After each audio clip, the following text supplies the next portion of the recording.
Line లో స్వామివారి దర్శనానికి వేచి ఉన్న భక్తులపై అకస్మాత్తుగా గోడ కూలింది. ఈ హృదయ విదారక ఘటనలో ఇప్పటి వరకు 8 మంది భక్తులు ప్రాణాలు కోల్పోయారు. మృతుల్లో 5 పురుషులు, 3 మహిళలు ఉన్నారు.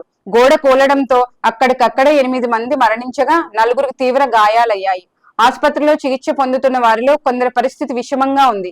సమాచారం అందిన వెంటనే ఎన్డీఆర్ఎఫ్, ఎస్డీఆర్ఎఫ్ బృందాలు సంఘటనా స్థలానికి చేరుకుని సహాయక చర్యలు ప్రారంభించాయి. హోంమంత్రి అనిత, జిల్లా కలెక్టర్ ఘటనా స్థలాన్ని సందర్శించి పరిస్థితిని సమీక్షిస్తున్నారు. మృతదేహాలను పోస్టుమార్టం నిమిత్తం కేజీహెచ్ ఆసుపత్రికి తరలించారు.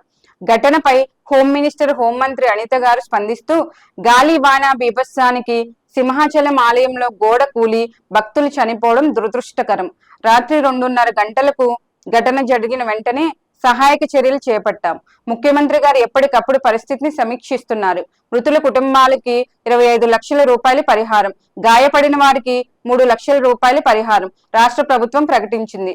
బాధితుల కుటుంబాలకి ప్రభుత్వం అండగా ఉంటుంది.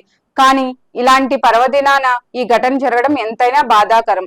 ఈ ఘటనపై ప్రభుత్వం ఎప్పటికప్పుడు సమీక్ష చేస్తుండగా బాధితులకు తగిన న్యాయం జరిగేలా చర్యలు తీసుకోవాలని ప్రజలు డిమాండ్ చేస్తున్నారు.